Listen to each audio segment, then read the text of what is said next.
we imported all these files already. And if I hit this refresh imported, currently we don't have anything in our scene. I might as well just show you how all this works, and then we'll get into the code. So let's see if I can make this small enough for you to see. I'll make this even smaller. And I kind of find some of the Maya UI stuff a little limiting. Let me see if I can bring this over more. Okay, so let's say you got your asset importer open, you've refreshed your library, these are all the latest assets, and I say I need a chair. So I click that, I got a chair, right? And I can bring this over here. I say I need a barrel, bring a barrel in, and then I can say, I need an axe. So that just brings these all into the scene. We're using references, so they're coming in, they're tagged, and I can hit this button right here, and it looks up in the scene, and it knows the nodes that were imported. So if I had 1,000 items in here, I could still find my assets. I could click on this, and you see it's actually selecting the assets in the scene. It's changing the selection. So now we understand what we're going for. Let's actually go back into the code and take a look. Alright, so now you understand what this reload library button is. And I'm going to try to turn off these pop-ups. Hang on one second here. Thanks for bearing with me. That was kind of annoying, wasn't it? Okay, that's all fixed. Alright, so we've got our reload library button, and we create the button with the label, and then we create a scroll layout. Now, we were in the form level. This button becomes a child, and then when we create this scroll layout, we're now inside the scroll layout. And inside that scroll layout, we're going to create a grid layout. And the reason we're doing that, let's go back over here, and I'll just leave the window up so we can keep referencing it.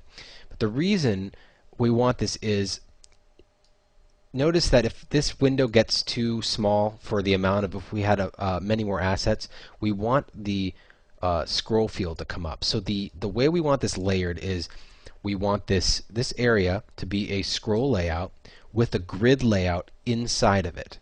So let's bring back up our code, and we've got that. We've got the scroll layout. We put a grid layout inside, and then we say we want the cell width and height to be equal to our default icon size, which we set right here. We want 128 size icons, and we're just going to pad them a little bit. So we take the size of the icon and just add a little padding, and then we say we want 4 columns.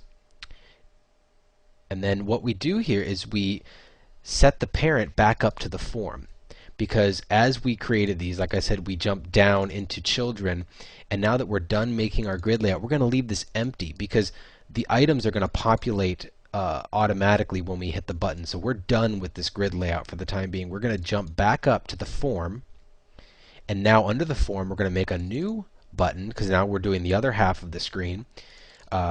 We create this row layout, and we didn't really need to do this, but I was going to add more buttons, but I didn't. So now we add this button which goes in the row layout, and if I had added a couple more buttons, they would show up in a row along with the button.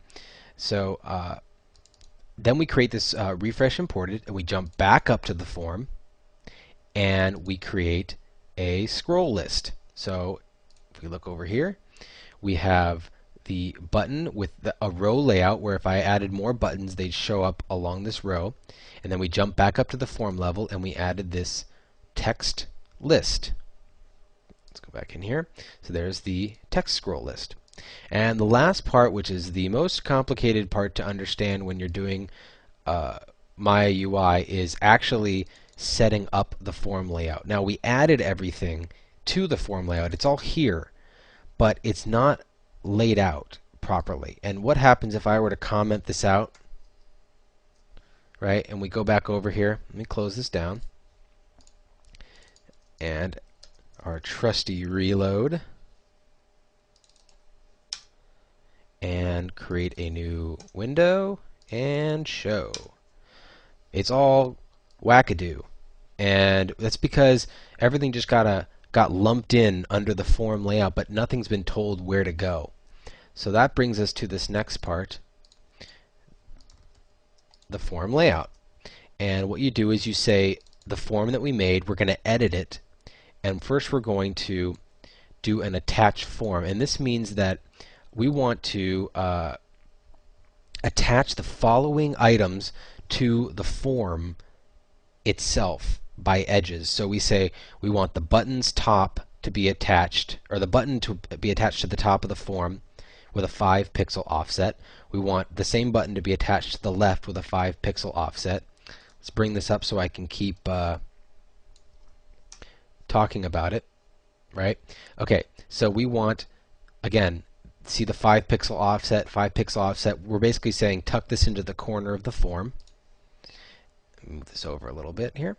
Okay, and then we say, okay, we want the scroll to be tucked to the left and 5 from the bottom. So you can see it's against the left and 5 from the bottom.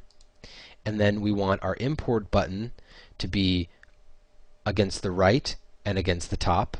And you can see it's against the right and the top. And this is actually the row. So the row goes all the way to the edge, even though it's invisible right here. So it's 5 and 5. And then we want our list to be against the 5 on the right side and against the bottom. And you can see here it is 5, 5. And then attach control. What this does is takes one control and attaches its edge to another control.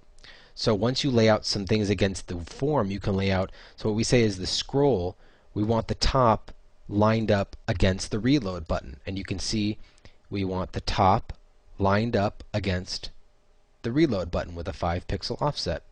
Same with the imported buttons, which is a row. We want the left aligned to the scroll. And what this does is when you resize, this stays attached. So this is locked to the right of the form. This is locked to the left here against this widget. These are locked together. So once we resize, they stay locked. Let's pull this over here. And lastly, we want the list to be locked to the left and to be locked to the top part to be locked to the import button. So this is locked to, actually the first one we locked here, and now we're locking this here and to the top of the import button. So you can see how we're locking those up. And then the last part here is where we set up our commands. Well, second to last part, there's some more here. What we do is, and a lot of people just leave the commands for the last part. So you already have your buttons, we're just going to edit it. And we use the command to set, now what this does is, this is the command when the button is clicked. It's going to call another Python function that we write lower down. So we say when this is clicked, call this function, and we don't have this at the end because we don't want to call it now. We just want to pass the reference. In Mel, you would do something like this where you'd be passing a string, but we don't need, and you can do that here as well. But the problem with that is it's going to call in the Python space. So if you wanted this to call like a commands function, you know, like another, that's fine. But we want to reference internally, so this self won't really have any meaning if we do it in a string, which it's also nicer to do it this way anyway. So this is an actual reference to our function. And so the same with the imported button. We want it to go to this refresh imported. And then here's something interesting. When you click on items in the list, the select command calls a function as well, so that it'll actually select the asset in the scene. And then lastly, we just want to save our widgets so that in the functions down here that get called, we have a reference. So we have the name of the window that got made just now. It's the updated name of the window no matter what it's called. We save the name of the library right here to asset grid, and then we save the name of the imported list right here to the imported list variable. Now we have these saved and we can show the window. And that's where you get to this point. Now what happens when I click this? When I click this button, this fires, and let's look at what refresh asset. Alright, refresh assets. Now let me start off by showing you why do I have this random args in here. And if you remember me saying earlier, what this star does is it basically makes a list. Args is like that when it comes in. So this can get as many arguments. It could be coming in as 1, 2, 3. They'll all come in as a list in args. And the reason I'm doing it like this is kind of a catch all, because when Maya fires its buttons. It likes to pass these arbitrary values. Not arbitrary, I mean you can read what they are, but it passes these values in. Like if you had a checkbox right here, and I click the checkbox, it would pass in a true or false of whether the checkbox was activated or not.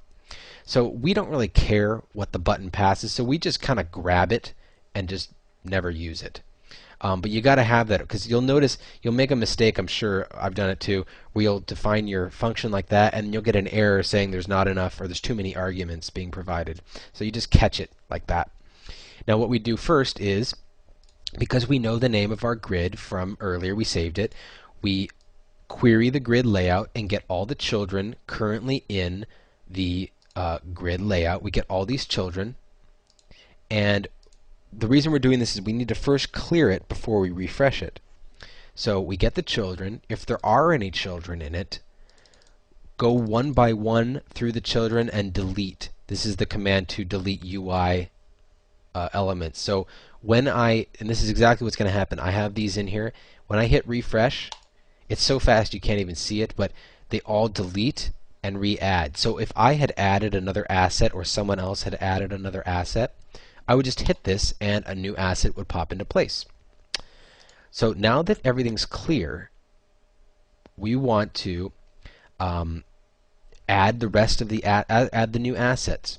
So this right here, I'll explain this in a second, but we're gonna go, and you remember we saved our importer when we initialized up here. We created an importer and it carries with us. So we're down here and we say, you remember this from the last example from the commands, we have our list command, and we're going to list all the shows, and we're going to loop over every asset that comes back in that list, and we're going to create an icon text button, which is exactly what you see here. An icon text button is a button that has this extra text below. And we're going to say that the parent is the asset grid. The style is, as you see, vertical with an icon and text. Width, now this should actually be, and it's good that we're looking at this, this should actually not be hard-coded like that. This should use the icon size. So let's actually fix that. Let's say self.icon size 0, because that's the width and that's the height. Great. So now we're more dynamic. We're actually using the right icon size. We can change it up top and it'll propagate through wherever we're using it.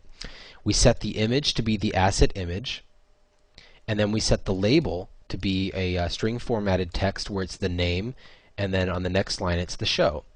And the command for when the button is clicked is this thing called command. So let's jump up here for a second, and there's this function called partial, and it's really cool. This is called a callback, and it's something that when an action happens, it calls back a function that we gave it.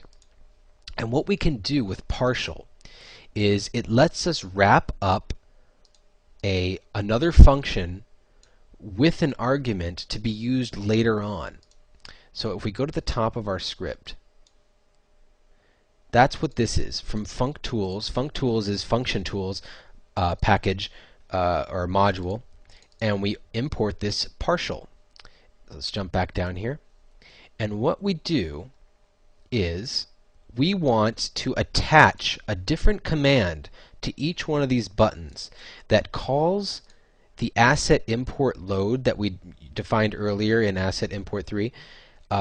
It calls the load function with the current asset. We want to package it up as a command and attach it to each button in the loop. And so that what happens is each one of these has a different asset attached to that import command ready to be used. And so we get that, package it up, now we have this function, and all you would have to do is say command. It's basically like a function. It's a function that, sorry, let's do that. It's a function that if we go to our load command, it's the load with this preset. So I think I've explained that enough. So we attach those in there, and then what this is up here and below is I hide the grid first before I add all the icons, then I show it, because it seems like a little bug where this does not refresh. And actually we can see what happens if we turn those off. Don't be scared. I am here for you. Here we go. Refresh, refresh. Well, you're not seeing it now, but if you change the if the assets change, because these aren't changing, you'll get leftovers. Like if this suddenly disappeared and you refreshed, it would still be here. So you'll see it later in another example when we start changing the amount of objects that show up. So you need that for now. All right, so that's how the here we go. That's how the library side works. How does this side work that finds everything that's been imported? Well, when we hit this button, what fires? Let's look at our show. And when you click that button, what fires is refresh imported. It's another function we defined. Again, we're doing the catch-all for the args. And what we do is we clear out the imported list. It's a lot easier to clear out this because it gives you a remove all to clear out the list. And we're using the reference to the list that we saved in our show method.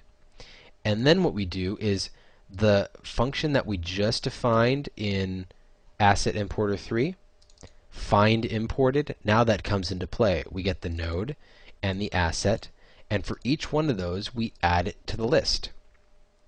So if you remember back in here, find imported, it's going to run this command, tell us every asset that's been imported in the scene, and we're going to get it here, add it to this list, and that's how you get these built up when you click the button. And what about when you click on these and the selection in the scene changes?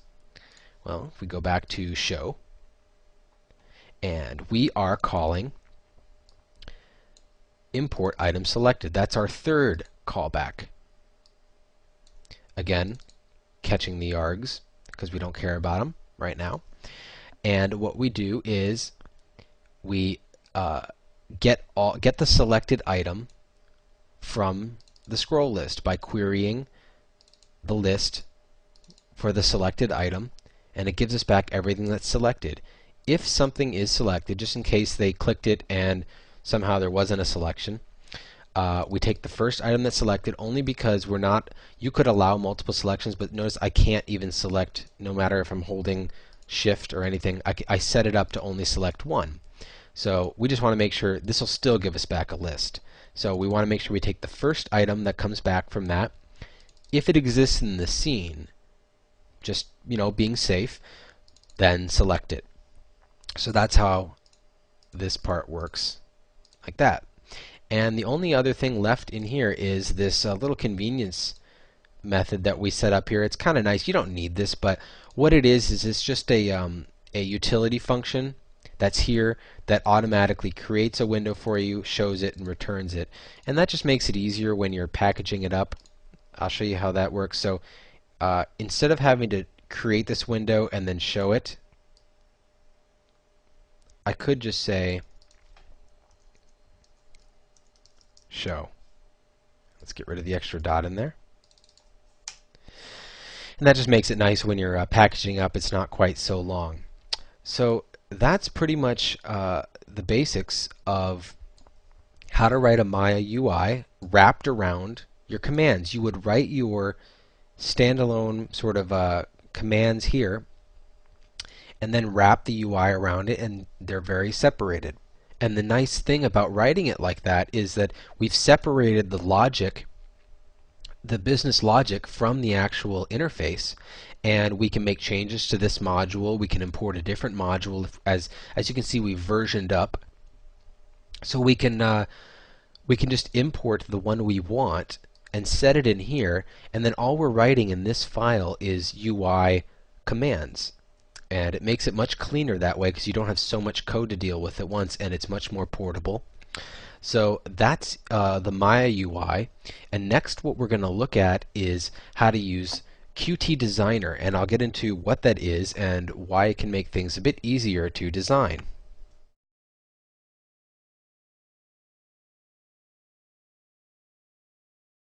In this chapter, I want to talk about the next step in our programming of Maya in Python.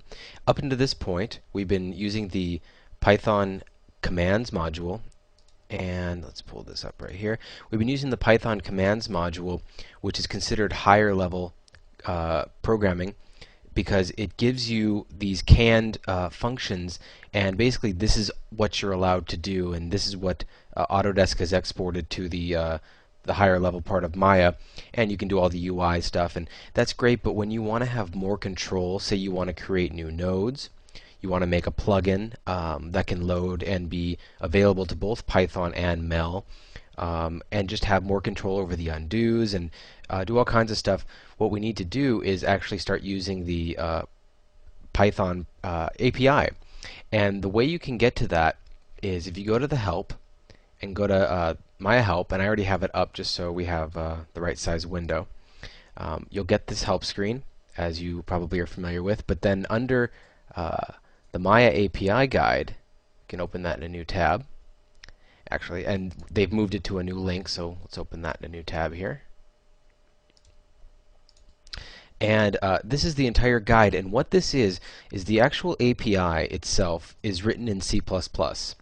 And the people at Autodesk gave us a set of bindings for Python so that we can write the lower level code in Python, and you get this whole guide of how to work with it and all the things you can make. And it tells you here you can make dependency graph nodes, new shapes, you can write shaders, deformers, you can write your own file translators, and all of this is available in the code.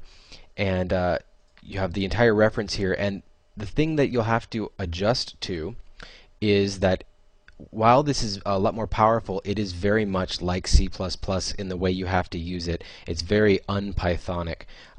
There's not as many objects. You basically have to pass things around to functions.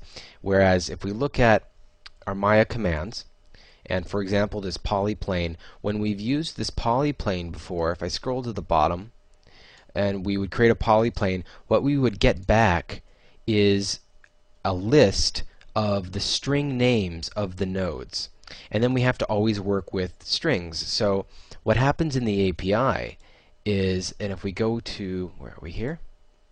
If we go down to, just to take an example of the class list, it's a lot more convoluted. And for instance, this color, to represent a color, you know, it's a lot more type-based. You have to pass the right type of things to it, but we'll see examples of this. And because some people have found this to be a little more complicated, what's been created by a third party is PyMel.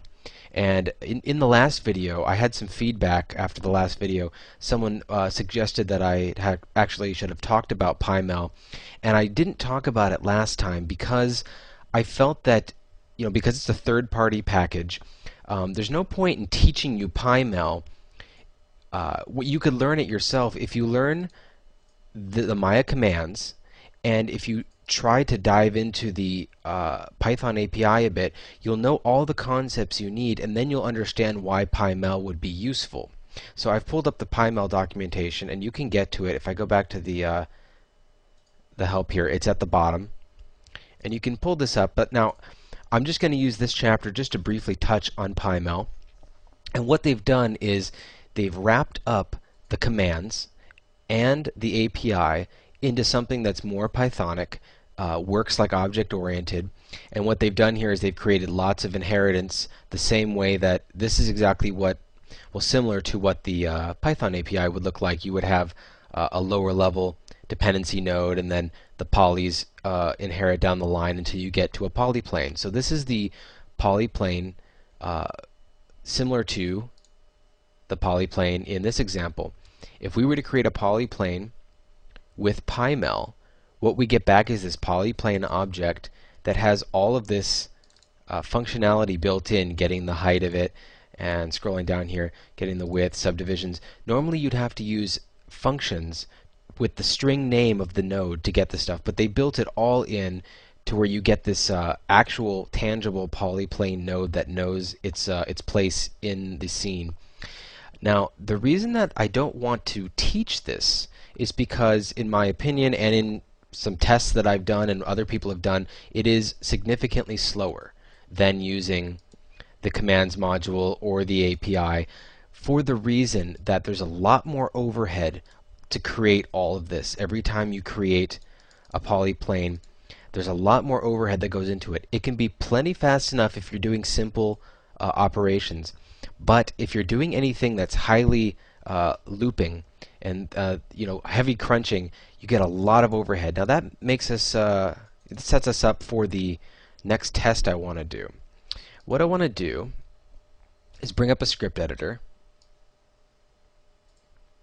All right, and I want to do a small benchmark, and this is the reason I'm doing this is because it'll let you see a little bit of what PyMel looks like, and it'll help us segue into the API examples. So what I'd like to do, and let me pull up my snippets here, just to save us time. What I want to do is start with this concept, polyhelix. Let's just create this with some values that I've set up here. So we've created this helix with a lot of divisions in it, so there is a lot of vertices. If we zoom in here, there'll be a ton of vertices, and there's actually 20,000 vertices in this. I've already taken a look just for setting it up, and what I want to do is create a benchmark between the commands, the PyMel, and the Python API to create this, loop over every vertice, or vertex, my mistake, every vertex in this, and move it randomly, and then delete this. And I want to see what that looks like. So let me clear out the scene, and let's build up this test here. So what we're going to start with is, and let's make sure that from our previous example that I still have my code in the path. Clear out here, and I'm going to pull up my code, and I've actually included, let me refresh this here. I've actually included this benchmark script. And so in this benchmark script, what we're going to do is we're going to bring in the Maya commands module, and then we're going to bring in PyMel, and we're just going to bring it in under the PyMel namespace so that we can see the difference, and then also the API. And this is one of the modules in the API. The OpenMaya module has all the objects that you would inherit from, and it has a lot of the basic building blocks. So you've got these three modules. We're also going to need the sys module, the time module so that we can time our benchmarks, and the random module so that we can generate a random number to move each vertex each time we loop through. And then these are the same examples from the helix that I guess I moved, there it is, from the helix. I just copied them over into this dictionary so that we can reuse them for all of our tests. And then let's move down here to the first one. So I created a random generator in the top level so that we can reuse it, and I set the low to -4 and the high to 4. This is the range in which we're going to move our each vertex. And so here's the first test. This is using the commands that we're used to right now. The first thing I do is I grab the current time, and then I create the helix like you saw before, but I pass in the dictionary using the special 2 dots so that it expands to these arguments. And then I grab the first item in the list, which is the transform of the helix. That'll be a string name. And then I use polyevaluate with vertex equals true. I think that's vertices equals true, to get the amount of the count of them. And this should be, in this case, 20,000 about. It's actually, here's the number, 20,020 vertices. So we have this size, this number, and we're going to do a loop, and we're going to say for I in x range size. X range is the same as range, except it gives you a generator. I just like to do x range because it's more clear, and it should be faster, although this might be implied, but still. And then what we do is each time we loop, we're going to get a random number between -4